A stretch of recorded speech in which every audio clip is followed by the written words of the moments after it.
You're listening to Were You Still Talking?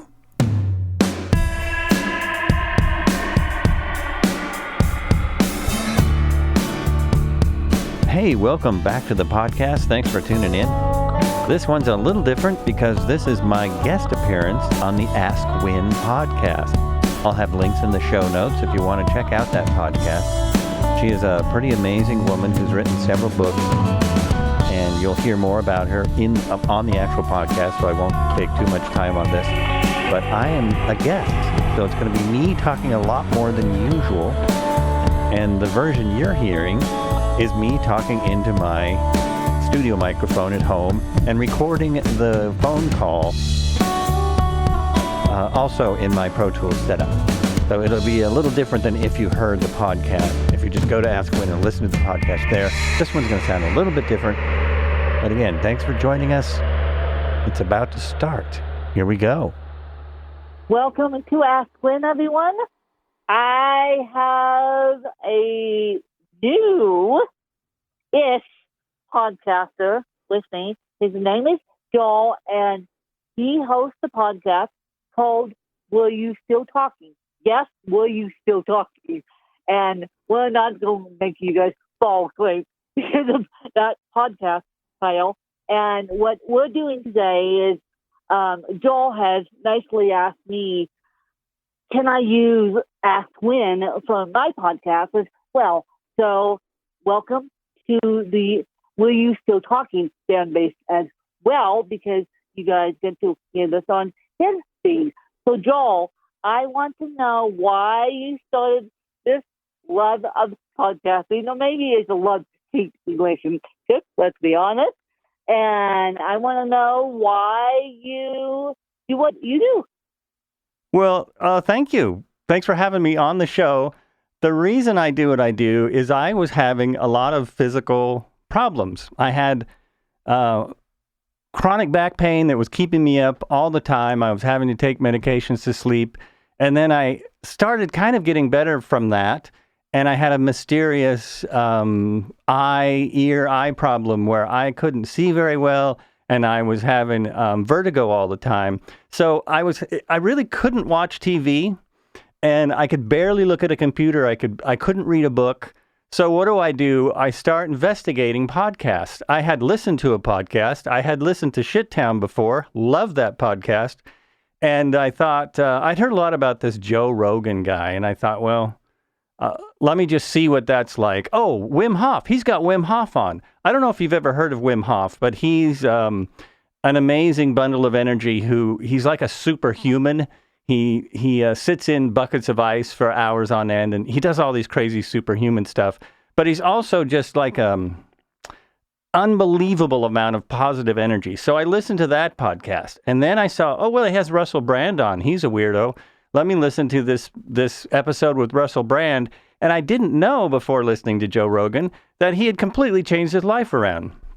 Not only had he quit drinking and running around with whoever he could find, but he also has really gone down a spiritual path, and he has his own podcast about spirituality, meditation, getting away from the common everyday things. He's really about kind of breaking down politics and culture and how, trying to find different ways to look at that. And also he has a lot of spiritual leaders on there. So I listened to those two, and then Kevin Smith was on the Joe Rogan podcast, and I thought, Kevin Smith, he's fantastic. A big fan of Kevin Smith and his movies, and he's been podcasting since forever, which I found out talking to Rob Walsh. Kevin Smith is one of the early podcasters. So they're on there, and Kevin Smith is saying to Joe, oh, it's amazing how you've made all this money on your voice. All you do is sit around and talk. That's incredible. And Joe Rogan comes back with, oh, anyone could do this. No big deal. Anyone could. Oh, yeah, right. Exactly. Oh, yeah. So, well, right. Silly me. I'm a audio engineer anyway. I'm a drummer. I have a studio full of microphones, and I said, oh, really? Anyone could do this? So I went and did a little investigation of what does it really take. Well, first, you just record one. That's step one. So I recorded one with myself that's not very interesting, but it is there if anyone wants to needs to go to sleep or something. And then I did a phone call with a friend that was just a bunch of goofing around and a lot of fun, and it's just gone from there. And I've had, I understand what you mean by love-hate relationship. It can become a lot of work really fast, but the amount of information that I've found out about people and about talking to different people. I've had a guest that hiked 1,200 miles of the Pacific Crest Trail. I've had my friend on, Bruce, who's doing a documentary on harpsichords and traveling to different countries of the world and around America to find out about that. I've had, Rob Walchon from Libsyn, who is one of the premier podcasters in the industry. I've had my friend John on a few times. One time we went to something called the Oregon Country Fair, which is a hard to describe experience, but we tried to describe it on the podcast. And yeah, it's been quite a journey. So, okay. What is your favorite thing about podcasting, and then your least favorite thing about podcasting? Oh, that's a good one. That's a good one. So my favorite thing about podcasting is that it's still, I know there seems to be a lot of podcasts out there, but if you actually break down the numbers compared to television, even compared to YouTube, podcasting is still really new. So that, I find that very exciting. And my favorite thing is that there are, the people listening get a very unique experience with a podcast, and they find out things that, they might not find out anywhere else, especially with when you're just doing interviews, people. And I love that there's no rules. So I haven't been that crazy, but you can do whatever you want. Oh, and my least favorite thing is that there's not a million people listening yet. That's my least favorite part of it. And to be is my least favorite part of it, guys. Let's be honest. Let's be honest. A book.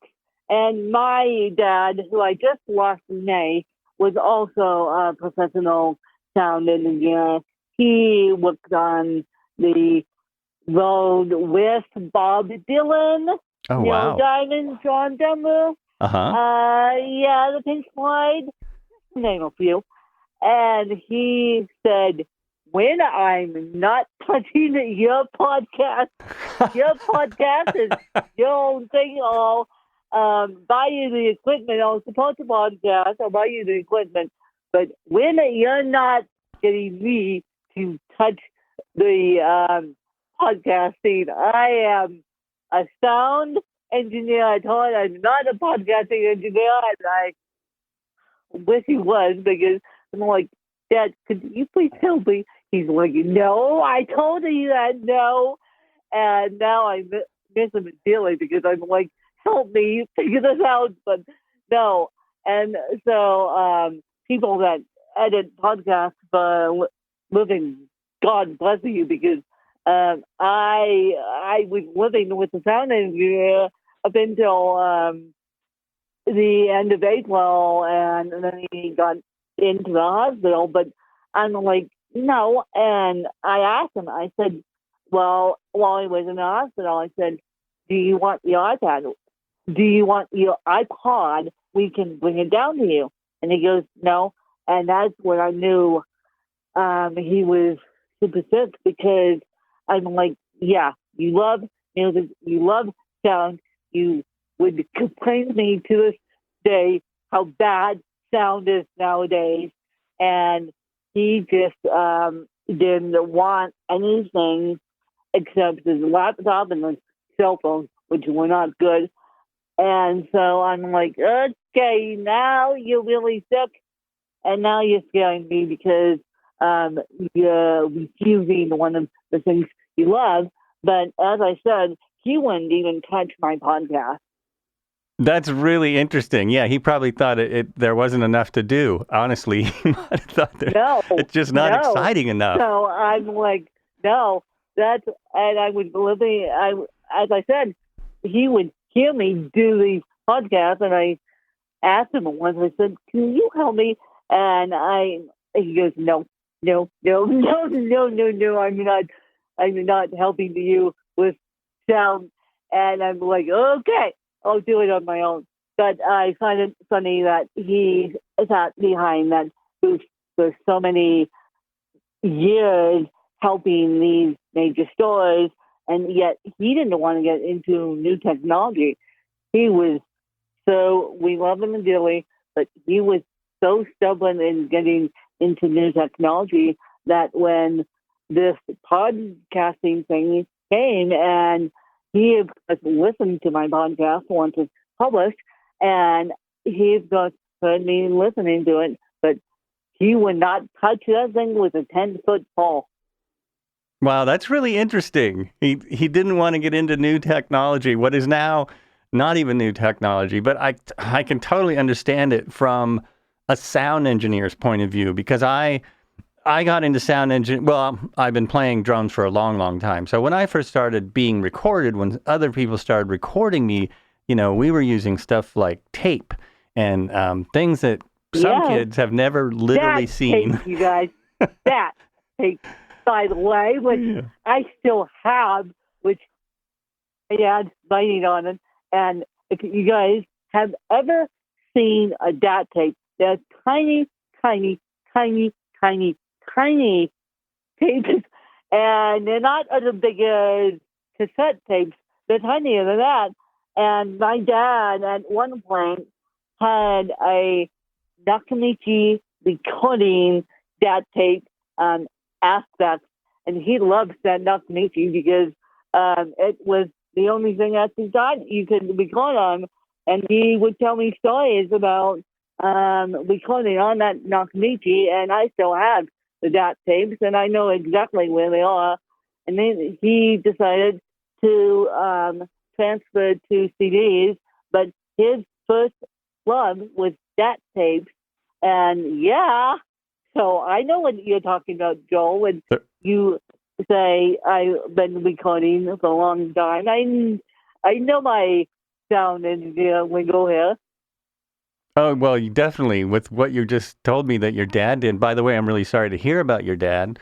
My dad died suddenly, but it was years ago. So I understand what it's like to lose your parents. It's a very strange experience. So recording technologies, it's pretty amazing. And that is the difficulty doing. When I started doing this, I was saying on my podcast, anyone can do this. Go out and buy a microphone, plug it in, go. And about halfway through, no, I'm still very new to it, but I've been doing it long enough to back that off and say, get some help. If you've never done it before, there's a lot to it. That's a lot to it. Get some help. When I look at, my favorite podcasts have engineers. One of the things that I've grown to love about Joe Rogan is that when he started, he did it. Like him and his buddy did everything. So when he knows his equipment, like a lot of podcasters, I don't think know their equipment at all, but he actually knows what he's using and has made it fairly simple. I've seen some behind the scenes stuff. It's a fairly simple setup, but it sounds very good. And I appreciate that. Although plenty of successful podcasts don't sound great. They don't have to. I guess people aren't that demanding, but being an audio engineer, I like it to sound decent. Yes. And my dad would say the same thing. Although, as I said, you guys, he wouldn't touch this podcast. I'm like, well, if you want it to sound perfect, why don't you help your child here figure it out? No way. But maybe eventually I'll get the sound engineer to actually know what I'm talking about. They wouldn't be shocked that I actually know about sound engineering because I grew up with it. My story is I fell in love with podcasting, and my fan base knows this story, Joel. And I fell in love with podcasting because I was lucky enough not only to go to a private school, but I was lucky enough to my 8th grade year of that private school. I was lucky enough to go to Washington, D.C. And my dad knew a news reporter who worked for NPR at the time. And so National Public Radio, for those of you who just spoke French. And so we all got to see a story break that day, whatever day we went. And my dad's friend knew, got us into NPR. Well, the 8th grader that I was so fascinated by the mics and by the boom arms that I was so fascinated by everything, not only watching the story play live on national radio, but I was so fascinated by the boom arms and the mics. I'm like, can I do that when I grow up? And I didn't know that was a term called journalism.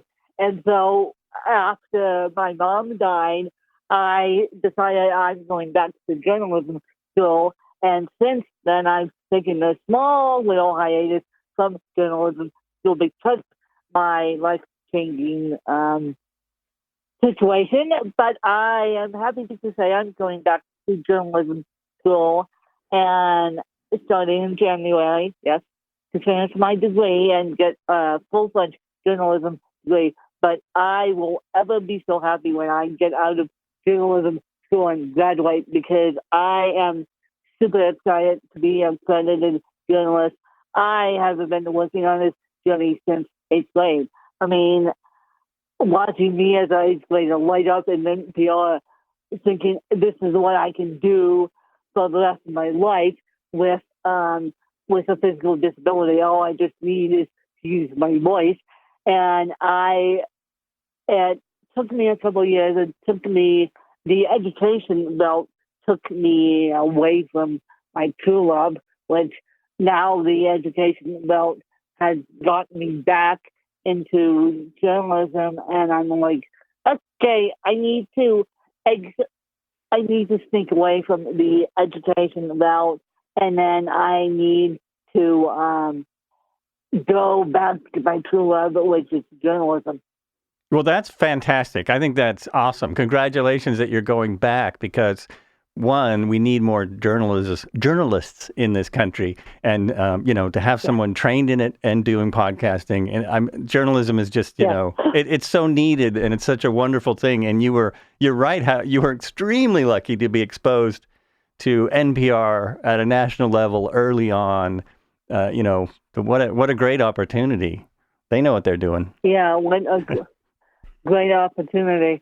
And speaking of them, they have a heap of podcasts that sound like NPR podcasts, and one of them is How I Built This, where Guy Voss takes solo entrepreneurs and talks to them about how they built their companies, and that's How I Built This by NPR. Yes, I'm plugging NPR. Yes, where I got my love of podcasting. Yes, where I got my love of journalism. So listen to that. And also S-Town is also by NPR, and they call it S-Town because you can figure out what the S stands for, you guys. But S-Town is a little bit more of interesting podcast, but the big one that I believe Gimlet does is Serial, or maybe it's NPR, WPRX. I don't know who does Serial, but Serial made it so that the rest of us could do what we do. Right. And Serial has become it's always in the top 10. When S-Town first came out, it was the number one podcast for a little while, and I got to see the producer did a little theater tour, and he came to little old Eugene and talked to us about how that came about, and the story of how it came about is just as interesting as the podcast, because it was basically an accident. So it was really fun to hear that story and hear how they put it together, and it's also interesting that I'm sitting here. I am the production team for my podcast, as you may know, production engineer, producer, writer, et cetera, et cetera. They have like 20 people working on their podcast. So I think they cheat. Yes, I think they cheat too. And it's interesting because I think they cheat because it's interesting that you say that because they have 20 people and the other staff to do it, including the news staff. And I want to be eventually at the level of NPR, but we'll be at to work on it. But, the first step is getting my journalism degree, and so little old me has to work on it, but little old me will.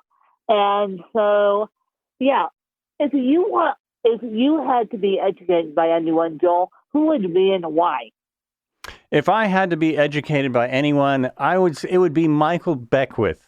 Michael Bernard Beckwith is the minister for a place called Agape International Center of Truth. And because he talks about how all of us have the universe within us, and we're all alike, and we all have brilliance within us. And it's hard to explain. The guy has so much energy. So I guess if I had to be educated by one person right now, I would say Michael Beckwith. So, and you guys, my headphone just died, so I'm putting Joel on speakerphone there, but that's okay. Uh-oh.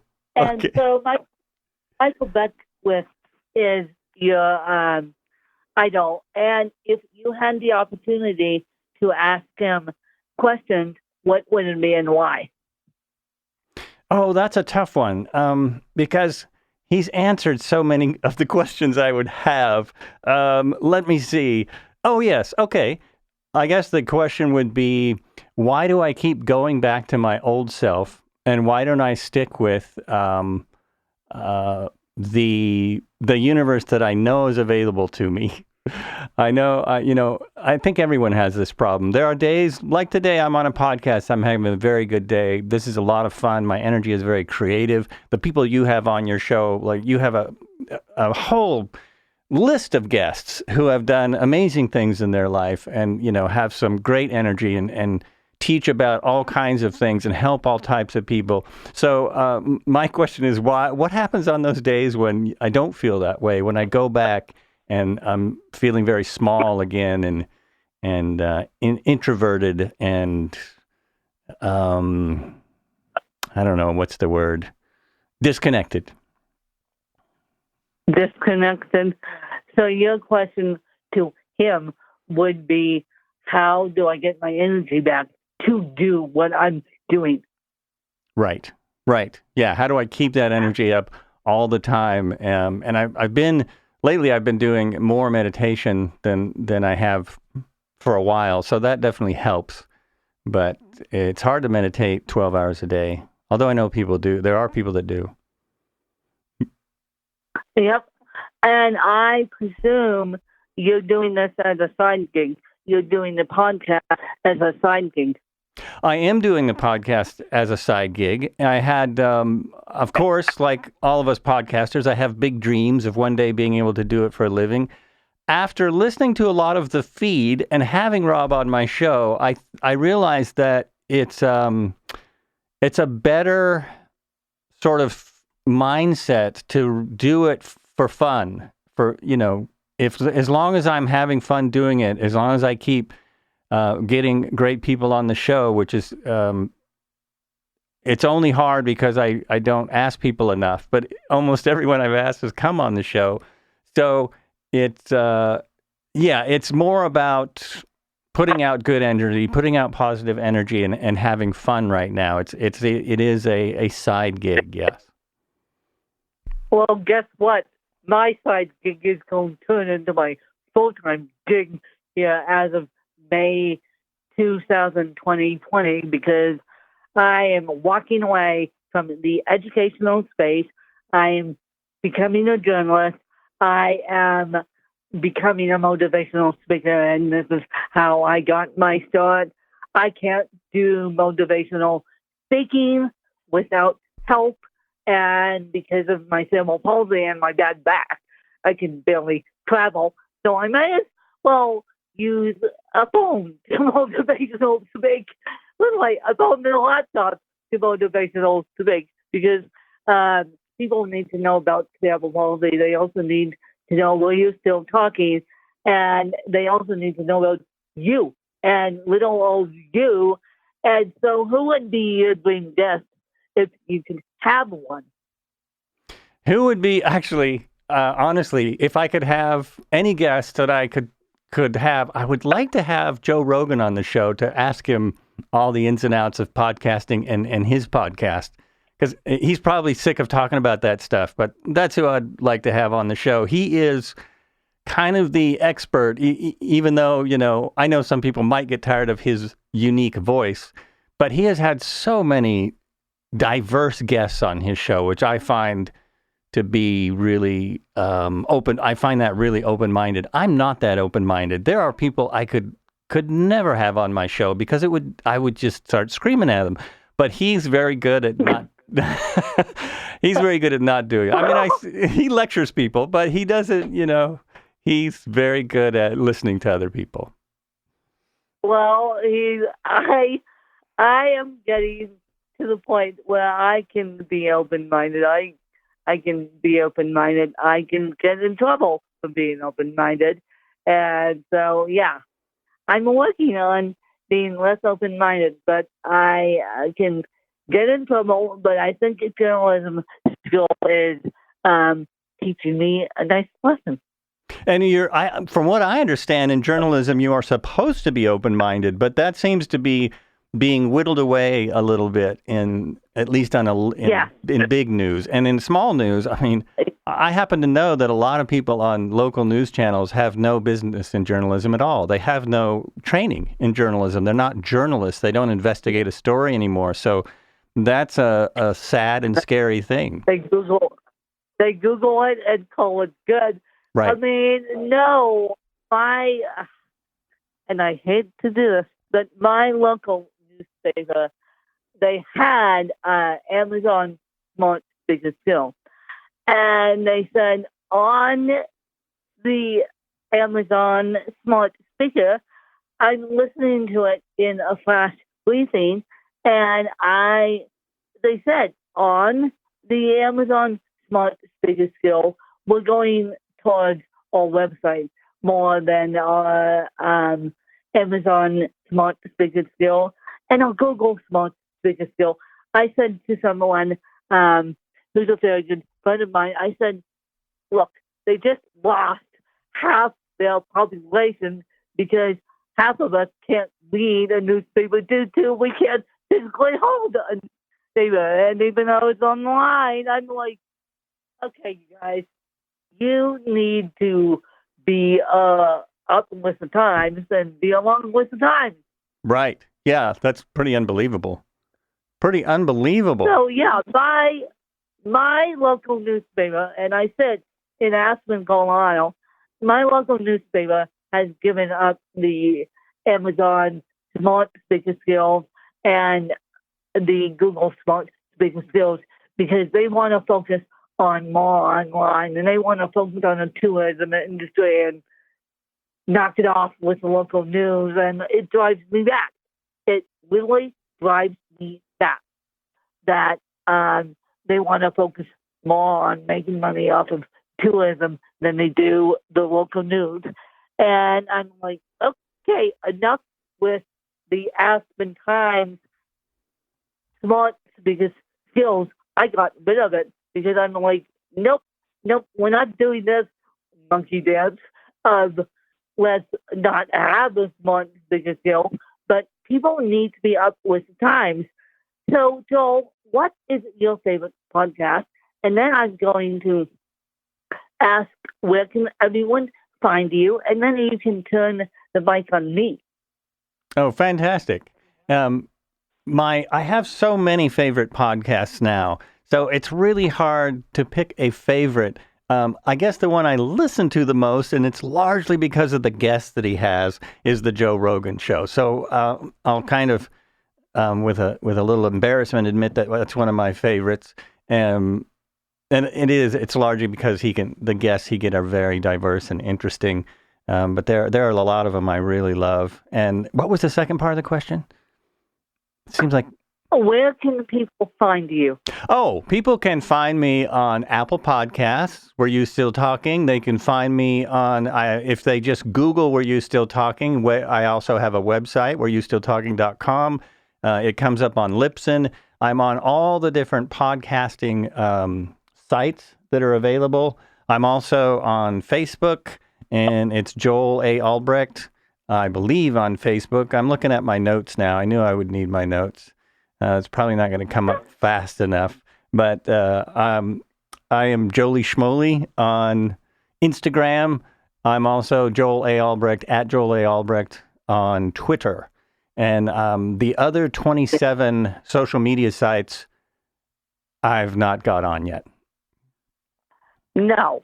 We're slowly working on the media presence.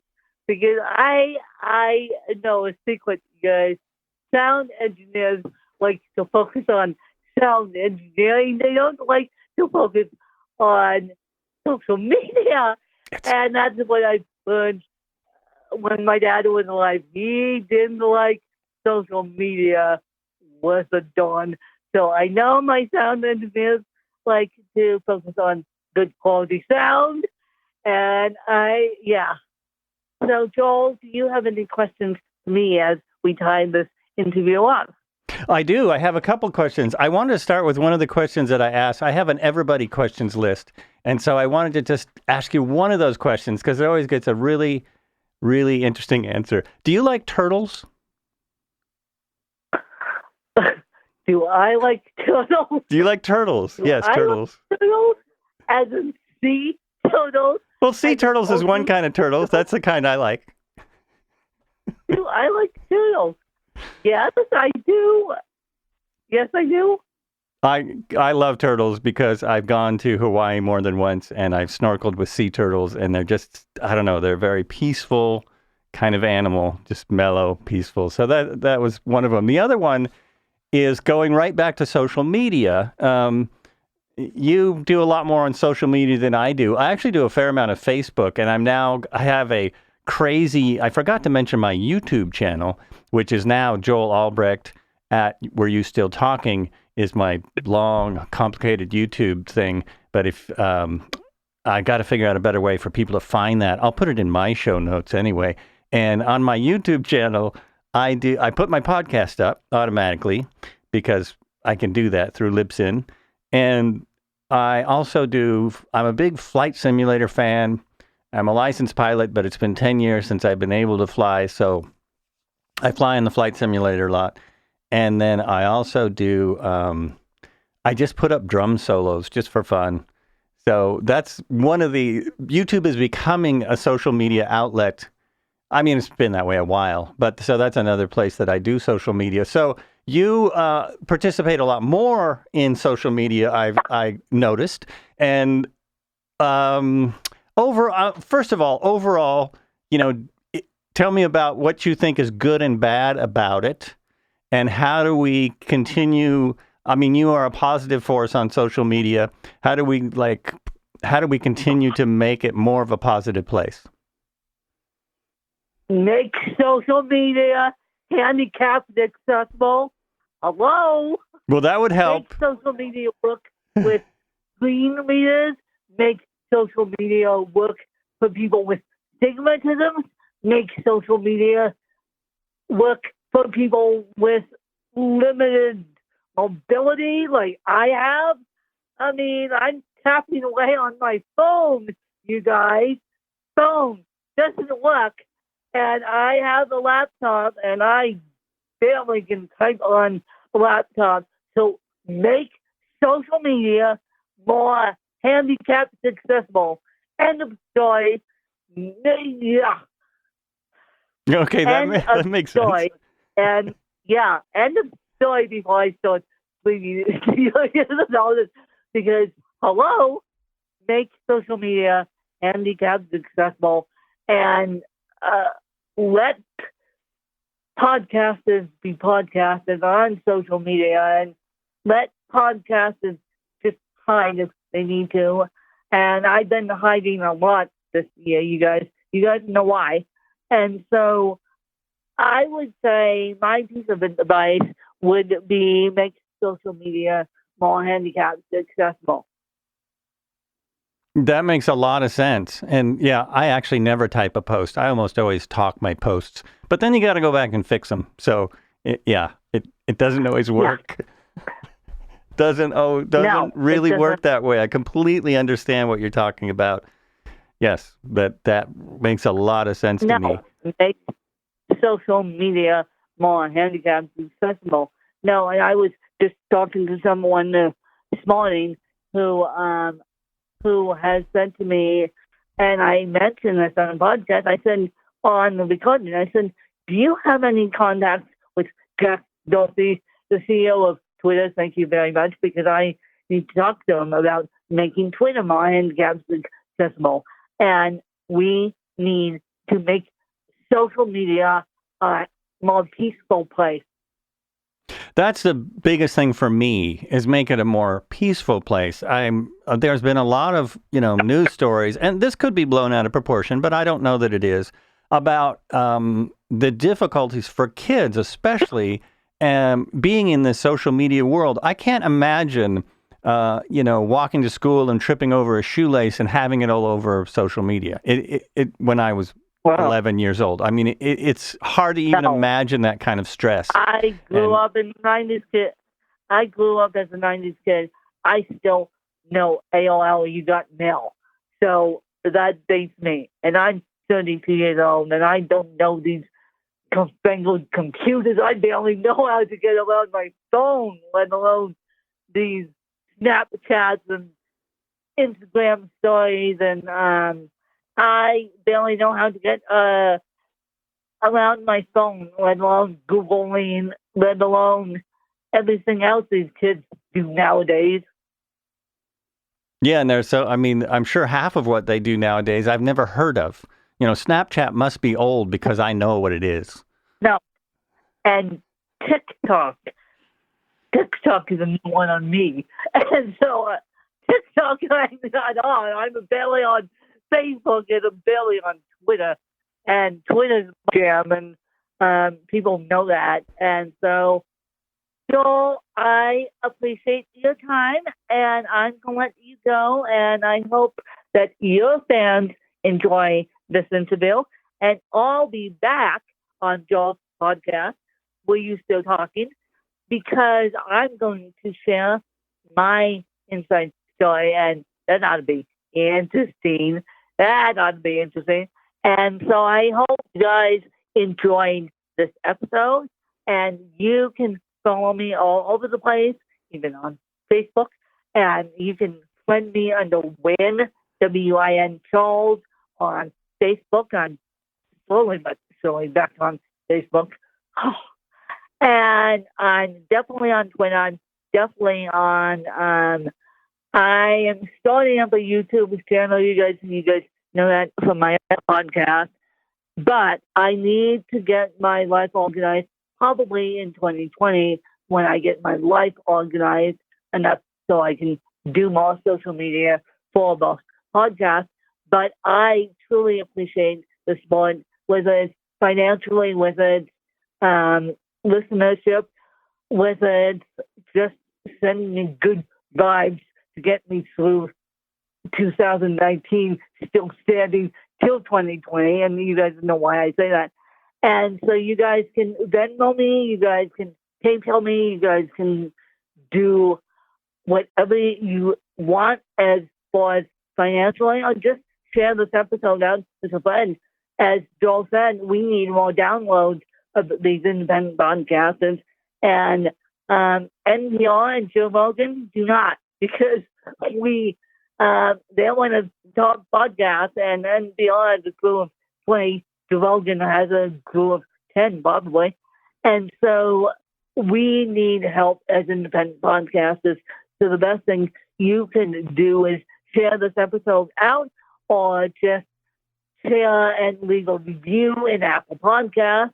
And if you scroll down all the way on Apple Podcasts, on your computers, you can leave a review, or you can donate to me financially, Venmo, PayPal, you name it, or just DM me or email me for the information.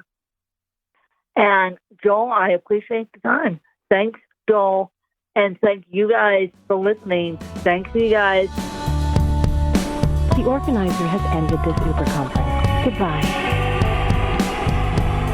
Hey, thanks for listening to another episode of Were You Still Talking?